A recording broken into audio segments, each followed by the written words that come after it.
A gente fala sobre esse assunto agora com o promotor e professor de Direito Constitucional do IBMEC, Cleber Vasconcelos, para entender um pouquinho melhor a legalidade desse decreto assinado pelo presidente Bolsonaro, que é uma das grandes discussões neste momento. Professor, obrigada por conversar com a gente na manhã desse sábado. Um bom dia para você.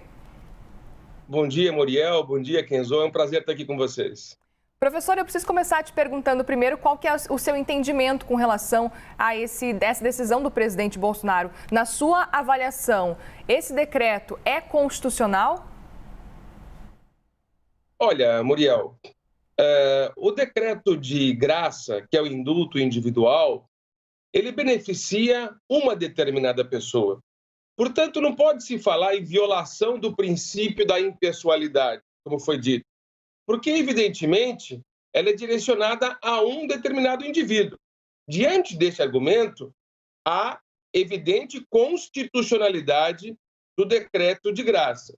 Agora, o momento em que ele foi expedido, que foi um pouco inadequado, como disse o presidente Michel Temer. Por quê?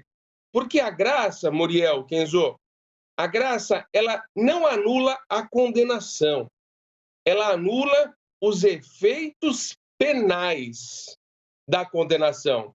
Acontece que a condenação ainda não transitou em julgado, ou seja, ainda cabe alguns recursos de embargos de declaração. Por isso que se deveria aguardar a finalização desses recursos de embargos de declaração para depois se expedir o decreto da graça. O que pode acontecer é o Supremo Tribunal Federal reconhecer que o momento não foi adequado. E isso vai gerar necessidade de expedição de um novo decreto de graça, que certamente o presidente o fará. Então é uma questão unicamente temporal. Agora, do ponto de vista legal, jurídico, eu não falo político, eu não estou tratando de política. Eminentemente jurídico, a graça é constitucional. Professor, tem alguns ministros, né, uma ala ali do Supremo, que tem dito bastante isso também nos bastidores ali em relação a essa questão do indulto, que é uma prerrogativa do presidente da República, de que esse instrumento é um instrumento passível de controle constitucional. Então, a função maior seria da Suprema Corte. O senhor avalia dessa forma ou não? Olha, é interessante, Kenzo, analisar sobre essa ótica, porque o Supremo já se pronunciou sobre isso. O presidente Michel Temer, quando realizou o indulto coletivo da questão da Lava Jato, que beneficiou alguns réus que foram condenados pela Lava Jato, o Supremo Tribunal Federal, por 7-4,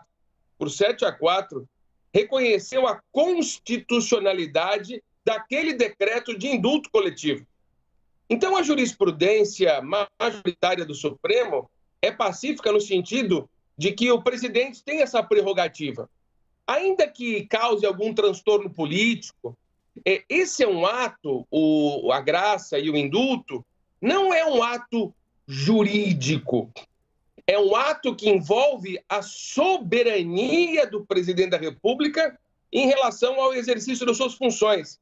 Aliás, isso é muito comum nos Estados Unidos.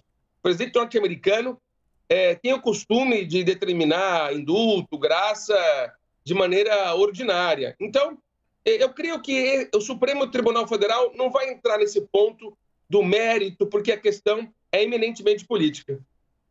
Professor, na decisão do presidente Bolsonaro, ele deixou claro que Daniel Silveira teria sido condenado por um crime de opinião. Mas o que a gente acompanhou no STF era de que eles estavam discutindo realmente atos antidemocráticos. Gostaria que o senhor falasse um pouquinho sobre essa questão do crime de opinião e que o presidente Bolsonaro tem batido muito nessa tecla especificamente com relação a essa questão de liberdade. A gente mostrou há pouco o presidente Bolsonaro falando sobre a importância da liberdade e sobre esse crime, portanto, de opinião que teria sido, segundo o presidente Bolsonaro, o motivo pelo qual Daniel Silveira foi condenado. Isso é importante, Muriel, porque, veja bem, a liberdade de manifestação do pensamento não é absoluta. Existe o denominado efeito positivo e o efeito negativo. Qual é a distinção? No efeito positivo, você pode se pronunciar.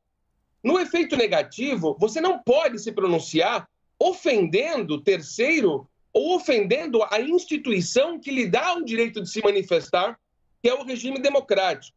Portanto, evidentemente, o parlamentar passou de todos os limites. Ele está equivocado.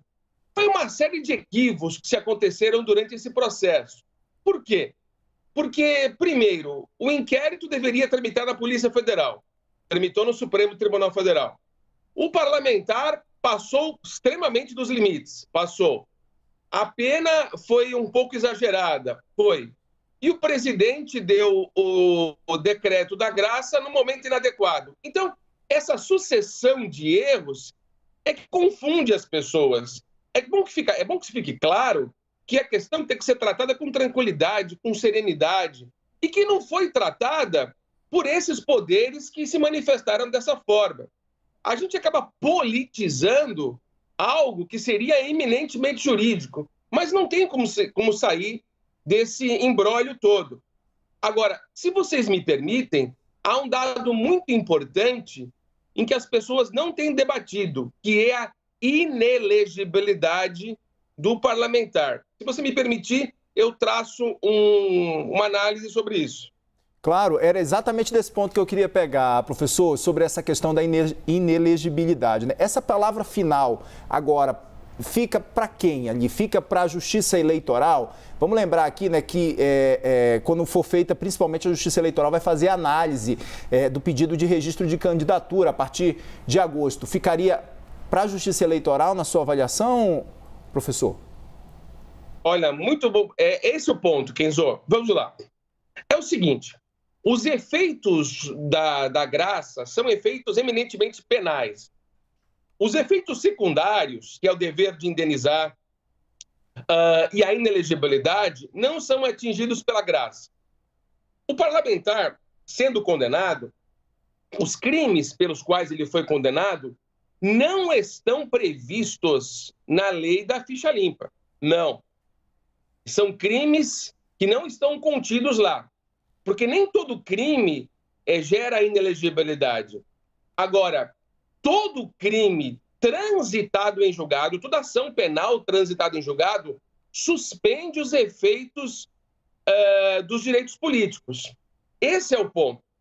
Então, para que haja suspensão dos direitos políticos, é preciso que a ação penal transite em julgado, não caiba mais recursos, mas ainda cabe os denominados embargos de declaração. E tem uma data, que é o deadline disso tudo, que é o dia 15 de agosto. Dia 15 de agosto é o último dia para requerer a inscrição do registro da candidatura. Se essa ação transitar em julgado após o dia 15 de agosto, o deputado Daniel Silveira será elegível para as próximas eleições. Agora, se essa ação transitar em julgado antes do dia 15 de agosto, ele será inelegível. Esse, Kenzo, Muriel, é o ponto principal, nevrálgico, em relação ao futuro do deputado Daniel Silveira.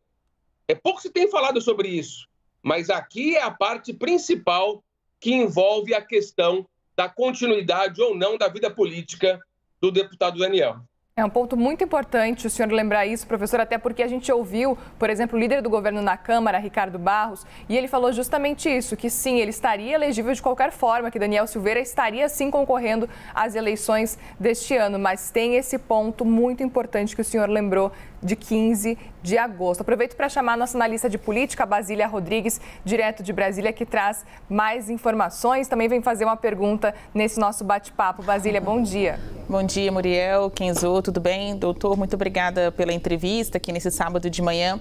Eu tenho uma dúvida. O senhor falou aí sobre a constitucionalidade, então a validade desse indulto concedido pelo presidente a Daniel Silveira. Se esta ação do presidente se repetir, ou seja, se ele conceder perdão a outros aliados políticos, pessoas que estejam presas ou, de certa forma, estejam na mira de vários dos inquéritos que tramitam aí no Supremo Tribunal Federal, como o inquérito inquérito das milícias digitais, o inquérito das fake news, que ainda não tiveram um desfecho. Estes atos, esses possíveis indultos, também seriam considerados constitucionais? Olha, evidentemente que a gente tem que analisar a essência do Instituto. Eu ouvi dizer que o presidente concederia anistia. Isso está errado, quando as pessoas falaram sobre isso. A anistia, ela é concedida pelo Congresso Nacional e não pelo presidente. E um detalhe, a anistia, ela apaga o fato e não os efeitos da condenação. Então, se essas pessoas que você mencionou forem beneficiadas com uma eventual anistia, aí se apaga até a inelegibilidade.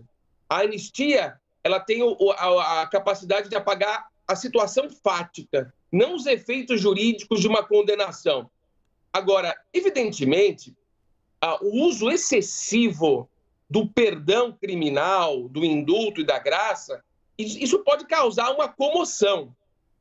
O extremo exagero na utilização do Instituto pode levar à caracterização da pessoalidade. Aí sim, nós temos que avaliar esse tipo de consequência da utilização exagerada do Instituto.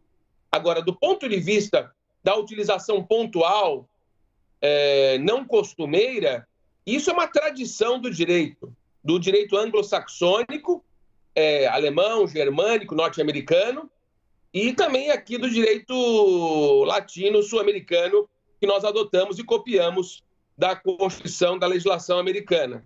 Agora, evidentemente, é bom que se tenha prudência, é bom que se tenha equilíbrio, porque, fora a questão jurídica, a repercussão no uso exagerado desses perdões pode ter uma reflexão eleitoral na análise da população. Tá bom, e se vierem 2, 3 ou mais, né, em ampla escala, seria demais, algo assim. Eu também acho, Basília, eu acho que aí já seria uma ação deliberada contra o sistema judiciário. Algo que não é recomendável por um chefe de Estado, por um chefe de governo, que tem que usar o Instituto com equilíbrio e pontualmente nos casos que ele achar necessário. Tá certo. Obrigado. Professor, muitíssimo obrigado pelas informações, pelos esclarecimentos aqui nessa manhã de sábado. A gente conversou com Clever Vasconcelos, promotor e professor de Direito Constitucional no IBMEC. Muitíssimo obrigado, até a próxima oportunidade. Eu que agradeço. Obrigado.